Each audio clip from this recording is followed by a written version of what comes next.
I'd first like to introduce Andrew Clark, so co-CEO of Spark Power, and you'll get it, the ARC in Spark. Andrew Clark. Jason, Eric, and I started Spark about 8 years ago in 2010. And it's a bit of a homecoming for us because this is actually where Jason and I met, at MaRS, during an event. So today you might meet your future business partner. Thanks, Andrew. So I appreciate everybody coming out so early in the morning to listen to me talk. Quite honestly, I didn't know what to expect, and I still don't know what to expect out of what I'm going to say this morning. So we're all going to be learning out of this. Ron, when I asked Ron, what is it that you want to get out of these sessions generally, and the idea was about telling your story and the company's story and sharing your experiences. And so, as my wife will point out, I'm never shy to share my stories or experiences at any given moment. So I'm just up here a little bit flying from the hip to tell my story. And then at the end of this, I'm looking forward to some questions about, more so about the energy sector and about the future of power, which is something that I'm very passionate about. So yeah, Andrew and I started together, it's actually about 8 years ago now. But there's a whole history of how that day came about, which I think, as I get an opportunity to talk to a group like this, is it's good for me to be able to also reflect on it. So really, my early years were, in retrospect, about building as an entrepreneur. And I agree with Andrew. I think that my entrepreneurial days, on reflection, it started probably even before I was born, with the background of my family. Recently, I learned through my 7-year-old's project for school on our family history that my great-great-grandparents were the first shop owners in Kensington Market, that my great-grandfather was the first guy to set up a booze running truck in Toronto and sell it out of the back of a disguised, it was an ice cream truck in disguise that my grandfather used to sell when he was 7 years old out of the back of the truck.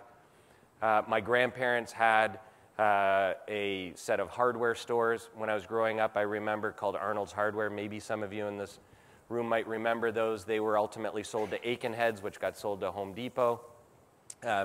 My parents had stores, variety stores. My parents divorced. My mom remarried. We moved to Niagara. We had a bunch of stores on corner shops in Niagara Falls, and I grew up working the till at the store.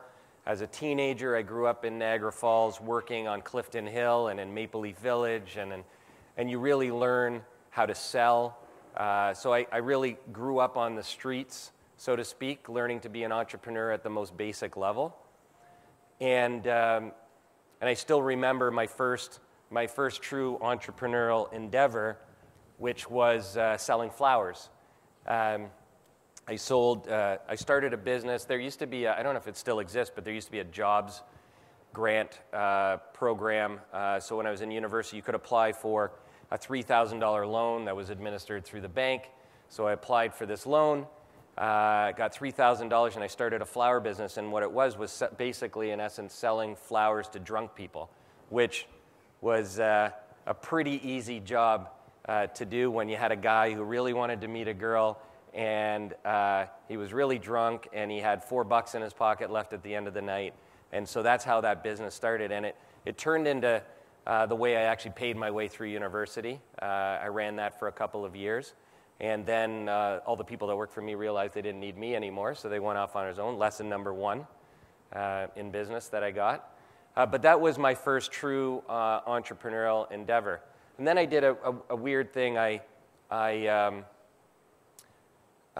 did my CA, which at the time a lot of people said, well, you're not an accountant, like you're not that type, why would you do that? And I think it was for that reason. I wanted to make sure I had the other side of my entrepreneurial future intact, and that was being able to kind of control and understand business as much as being able to drive and sell and be out in public.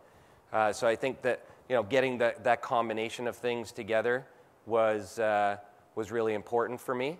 And so again, on reflection, I think about these things that help me evolve into an entrepreneur. But the day I got my CA is the day I left the accounting world, because again, I just couldn't see myself confined to that world. And so I decided that if I looked at my background at the time, I had the accounting designation. I grew up in a pretty eclectic sales environment that was all about deal making, and you kind of put those things together, and it made sense. Mergers and acquisitions and corporate finance is where I immediately went to, and I started a company called Sparaga. I shortly thereafter hired Eric, who's now one of our partners. I've been working with Eric for almost 20 years now, and we started Sparaga on a shoestring. There was a couple of us, hired 3 or 4 people along the way, and built a pretty successful boutique M&A and corporate finance practice that I think really set the stage for my entrepreneurial adventures. So along the way, in advising owners and managers of entrepreneurial businesses, I started to realize, okay, where is the next step going to be in my journey? And I wanted to evolve our business from a consulting environment into a true operating business. That was the background of my family, and so that's where I wanted to evolve the business, and met Andrew at a MaRS event. I can't even remember what the event was about, actually, that we met, but we were sitting at, what's that? Doesn't matter. Sitting at the same table, we started chatting and hit it off. Andrew's family business was going through some change. Can I put it that way? Is that yeah, putting it nicely. I think there was some business lessons learned through there as well.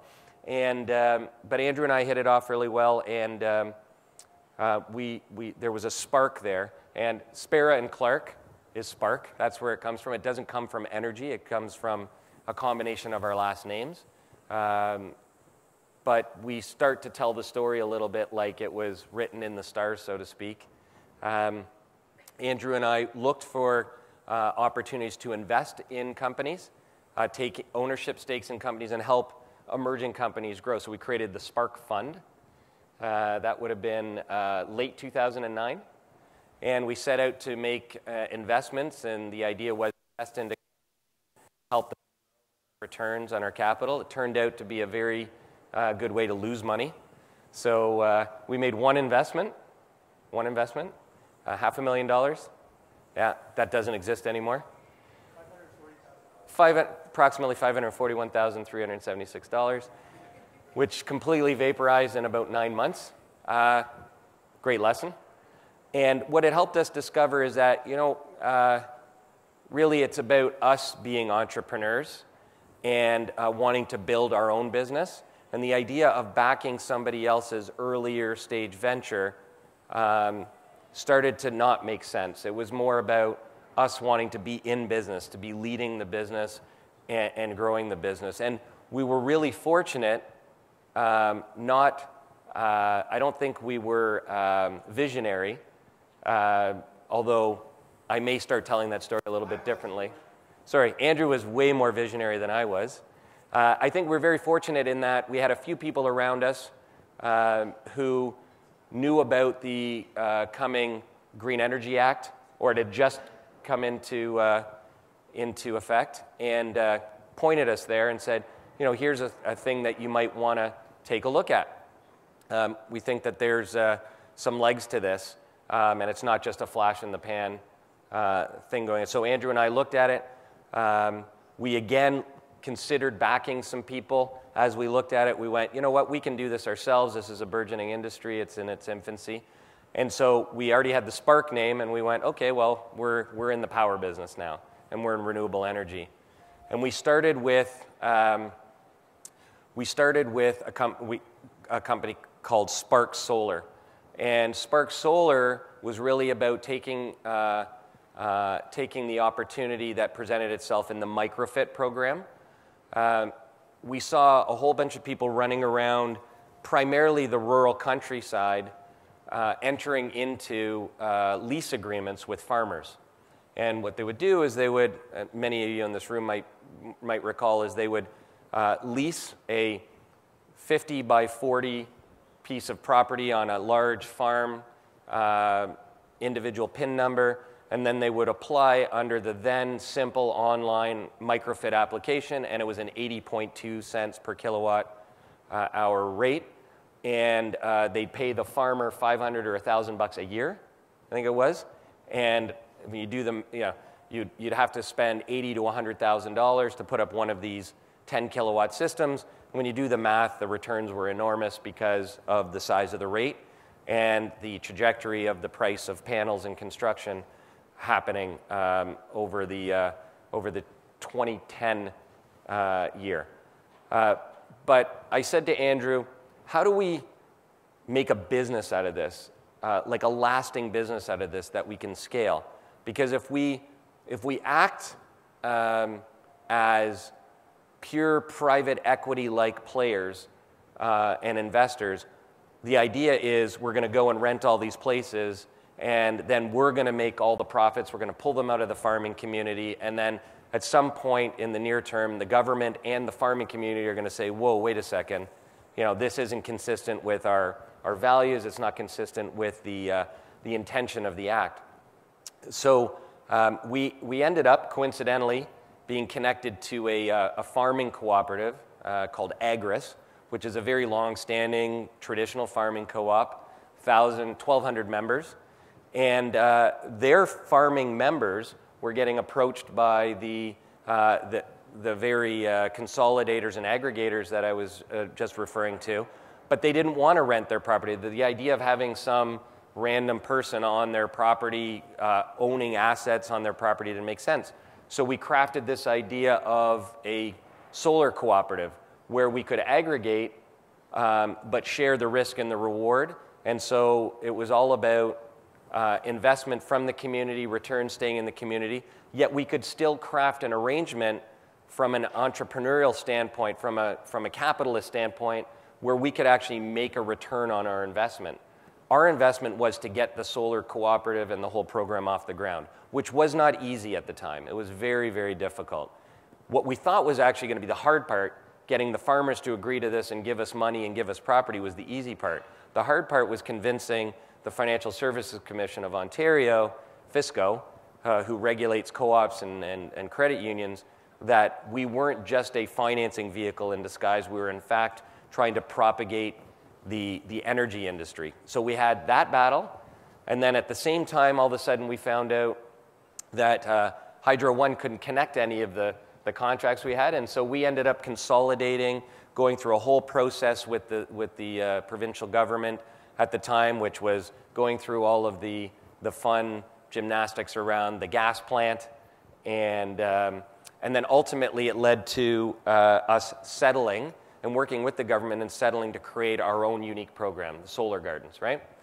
So the theme I'm getting at here is that we found a balance within what I'll call a government socialist-like program, and using a socialist-like structure like a co-op, and a capitalist concept, which is a management contract to provide services for a fair return.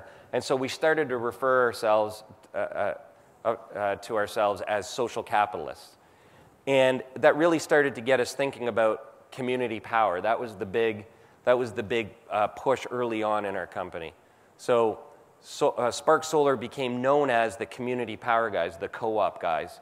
Andrew, we kind of laugh a little bit about it at the time, and even now. Andrew and Kevin Epp, who used to work with us, became members of the co-op association, the federation. I think you're still involved with them.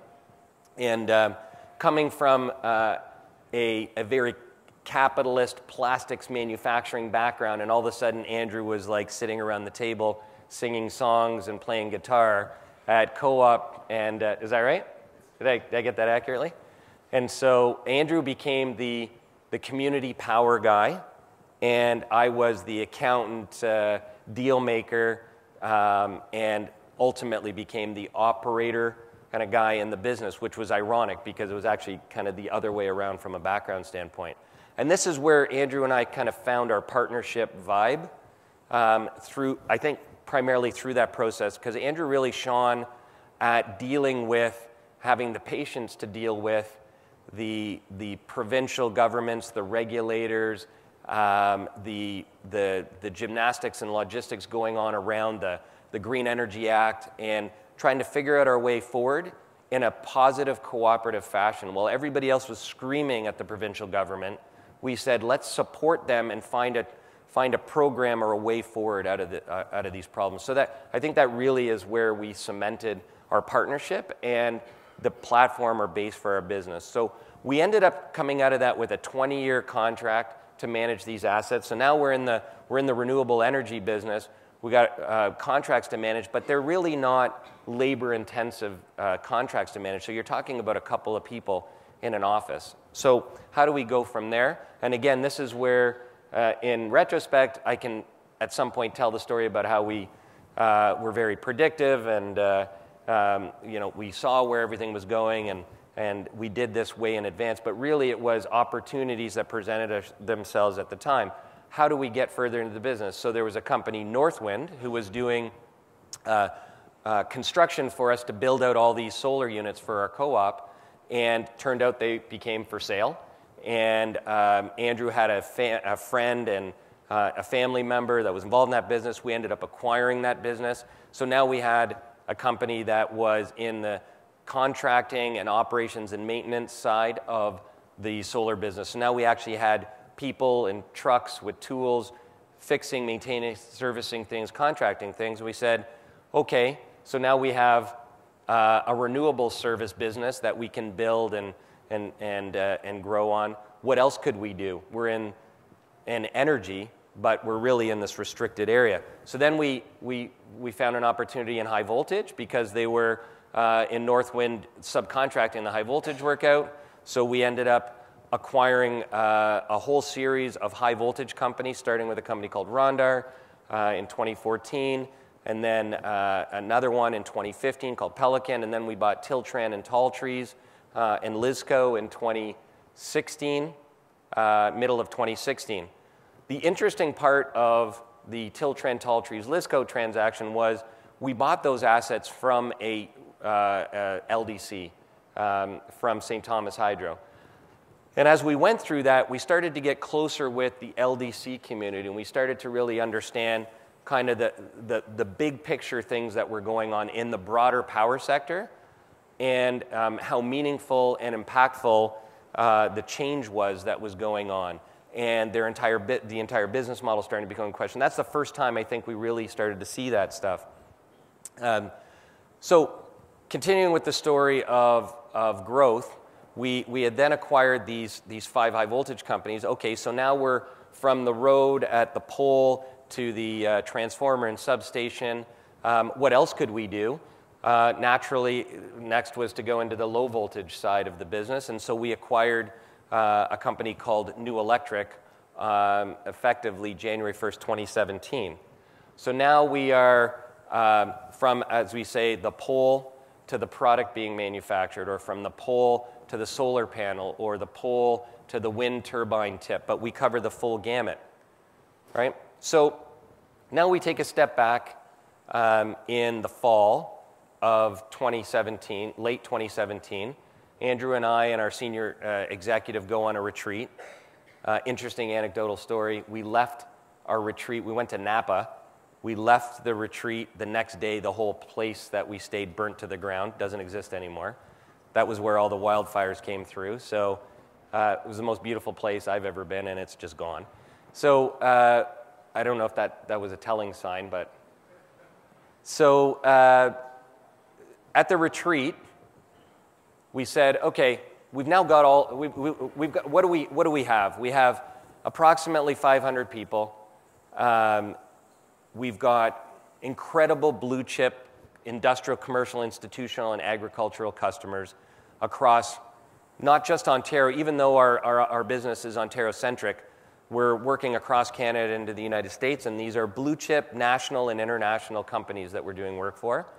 And we've got this incredible workforce of technicians, technologists, and engineers.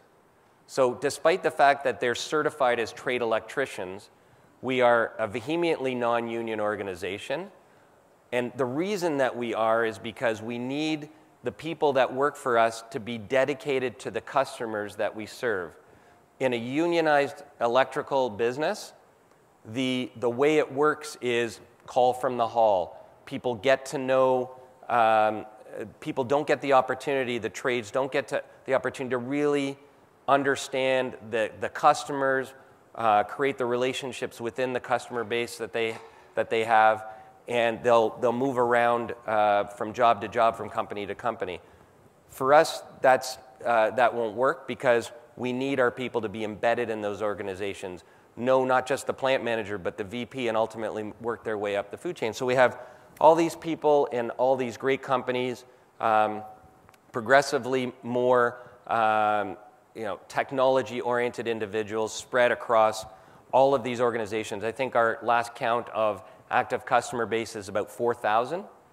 And so we see we've got these assets, and then we look at the industry that we're in, and we see it in this massive disruption cycle, and it's very early days. So as an entrepreneur, we look at that and we go, oh my God, this is like a candy store. Like we could spend a full generation trying to build a company and wouldn't run out of opportunity, right? What better time to be in an industry of this size and magnitude, right, at the early days. And so we decided coming out of this retreat, we were going to establish ourselves as a leader driving forward into the future of power, right? So just quick recap.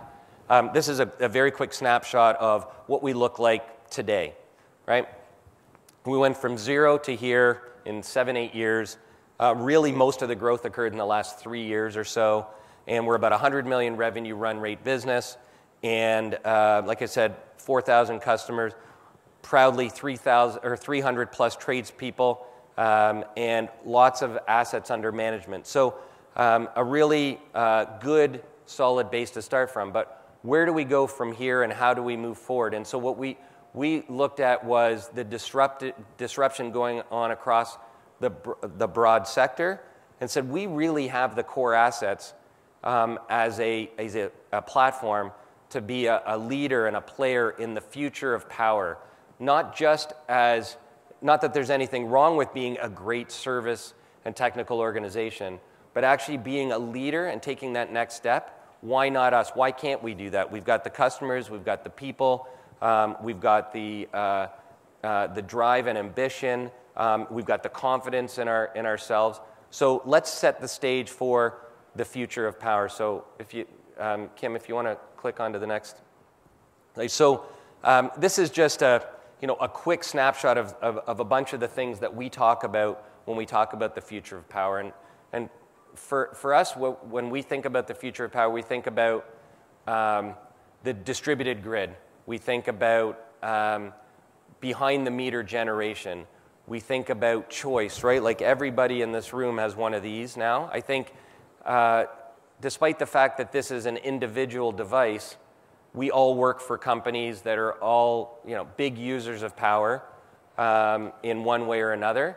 And the fact that we have these in our pockets, and this is put in our psyche the right and the power to choose as an individual and therefore as a company, I think is a really big driver for where this entire industry is going to head. It's about choice, right? It's about innovation and choice. We demand choice now to be force-fed from a centralized power producer. Here's your price. Even if it's different price here at this time of day or this day of the week, it's still not enough for us. We want to know, well, why can't we just choose when we want, how we want to get our power, and where to get it? And so for us, we kind of align that movement generally with what our business looks like today. And we say, hey, we're really well-positioned to, we're really well-positioned in the industrial, commercial, institutional sector to lead into the future of power, into that distributed energy generation. What do we see it looking like? More and more deregulation. I think it's inevitable. We think it's inevitable. Distributed energy generation, behind the meter, transactive energy, exchanging and buying energy. Blockchain is obviously going to play a big role in that. Our customers today are coming to us, asking us for alternatives and for choice. Our customers in Ontario, they want to be here, they want to operate Ontario, but they are struggling. Our industrial customers are struggling, our commercial customers are struggling with the cost of power, the complexity of the environment. And they're asking us, how do we navigate through this? How do we get choice for ourselves? And there are lots of people in the marketplace who are developing new technologies that provide the ability to choose, that aren't going to ultimately be beholden to the lines and the poles. And so now you're seeing things like groups like the OEB coming to the table going, hey, we better start to take a look at our regulatory framework to make sure that we help our industry adapt to change. So you're getting groups and focus groups and advisory panel and legislative reform coming to the table. So these are all signs of the inevitable coming reorientation of the grid. And for us, there is no end to the opportunity as an entrepreneurial organization. We're super excited about the future of power and being able to lead in that, and not just in Ontario, but across the country and south of the border. Who knows from there? Our target is to be a billion-dollar-plus organization over the next 5 to 7 years. We don't see any reason why we can't get there. In fact, one of the bigger challenges we have right now is to make sure we're choosing the right opportunities to take on today for fear of lacking the focus that we need to be successful. And it's all going to be about execution. It's not about opportunity. It's not about not having the people in the organization. It's really going to be about execution in the business. We're starting to elevate our management and executive, bringing in new people. But there's one thing in common that remains consistent, and that is entrepreneurial, driven, and they're aligned with the vision. And for us, the vision, the future of power vision, ultimately results in us as the next version of what a utility looks like. A fully distributed utility operating in front and behind the meter, homogeneously across the entire network, and having the skills and abilities and the people in the organization and the customer relationships to be able to navigate. So I think that is how am I doing for time? I'm just rambling. I feel like, is anybody listening to anything? You're doing great. Oh, thank you. 9 o'clock. So, do you want to take some questions? Yeah, I think I'm good stopping there unless you want me to continue to ramble on, Ron. I'm pretty good at that. Ramble along.